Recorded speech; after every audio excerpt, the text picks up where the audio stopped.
Check designer মামলা, জামিন পেলেন সালমান এফ রহমান।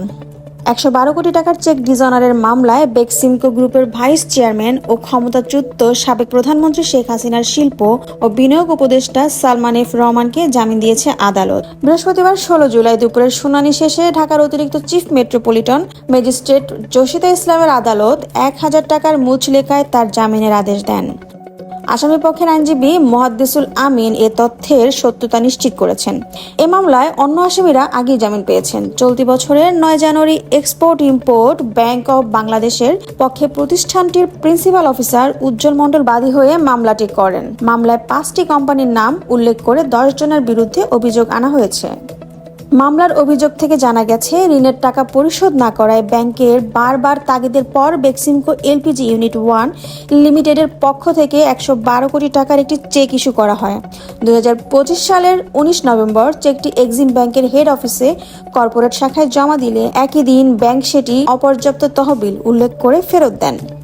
পরে 26 নভেম্বর নেগোসিয়েশবল ইনস্ট্রুমেন্টস অ্যাক্ট 1881 এর 138 ও 140 ধারার বিধান অনুযায়ী নিবন্ধিত ডাকযোগে আইনি নোটিশ পাঠিয়ে 30 দিনের মধ্যে চেকের অর্থ পরিশোধের কথা জানানো হলেও নির্ধারিত সময়ের মধ্যে আসামিরা অর্থ পরিশোধ করেননি।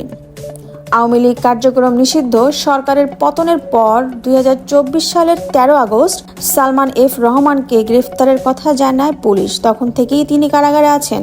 গত 7 মে এ মামলায় তার বিরুদ্ধে গ্রেফতারি পরোয়ানা জারি করা হয়। তবে সন্ত্রাসবিরোধী ও দুর্নীতির অভিযোগে তার বিরুদ্ধে একাধিক মামলা রয়েছে। 45 বছর পর শহীদ রাষ্ট্রপতি জিয়াউর রহমানের হত্যাকারী আটক। শহীদ রাষ্ট্রপতি জিয়াউর রহমান হত্যা মামলার দণ্ডপ্রাপ্ত ও দীর্ঘ 45 বছর ধরে পলাতক থাকা অবসরপ্রাপ্ত মেজর মোহাম্মদ মোজাফফর হোসেনকে আটক করেছেন গোয়েন্দা ডিবি পুলিশ। এবার তাকে সেনাবাহিনীর কাছে হস্তান্তর করা হচ্ছে। বৃহস্পতিবার 16 জুলাই তাকে আটকের পর প্রয়োজনীয় আইনি প্রক্রিয়া শেষে সেনাবাহিনীর কাছে হস্তান্তর করা হচ্ছে। মহানগর গোয়েন্দা পুলিশ ডিবি জানিয়েছে, দীর্ঘ 45 বছর পলাতক থাকার পর তাকে আটক করা হয়েছে। পরে আইনানুগ প্রক্রিয়া শেষে তাকে বাংলাদেশ সেনাবাহিনীর কাছে হস্তান্তর করা হচ্ছে। আন্তঃবাহিনী জনসংযোগ অধিদপ্তরের পরিচালক লেফটেন্যান্ট কর্নেল সামিউদ্দৌলা চৌধুরী বলেন, তিনি দীর্ঘদিন ধরে পলাতক ছিলেন। সেনাবাহিনীর প্রচলিত বিধান অনুযায়ী পরবর্তী পদক্ষেপ গ্রহণের জন্য তাকে সেনাবাহিনীর নিকট হস্তান্তরের প্রক্রিয়া চলমান রয়েছে। এর আগে 1981 সালের 30 মে ভোর রাতে চট্টগ্রাম সার্কিট হাউসে একদল বিপথগামী সেনা কর্মকর্তা তৎকালীন রাষ্ট্রপতি জিয়াউর রহমানকে নৃশংস হত্যা করেন। বিএনপির প্রতিষ্ঠাতা জিয়াউর রহমান আগের দিন চট্টগ্রামে এসেছিলেন দলের স্থানীয় বিরোধ মেটাতে।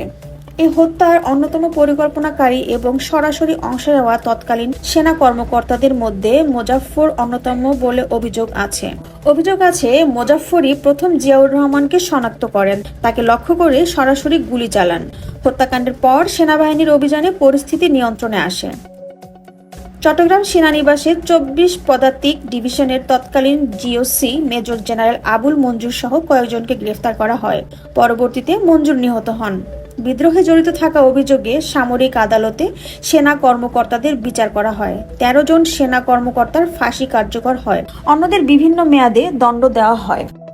আইন শৃঙ্খলা রক্ষাকারী বাহিনী সংশ্লিষ্ট সূত্র বলেছে, জিয়াউর রহমান হত্যার পর মোজাফফর পালিয়ে যান। তাকে ধরিয়ে দেওয়া হলে পুরস্কার ঘোষণা করা হয়েছিল। তিনি ভারতে আত্মগোপনে ছিলেন। এক পর্যায়ে তিনি ছদ্মনাম ব্যবহার করে সীমান্ত অতিক্রম করে যাতায়াত করতেন। অবশেষে তিনি প্রশাসনের হাতে ধরা পড়েন। জান্নাতুল ফেরদৌস, দিগন্ত বার্তা।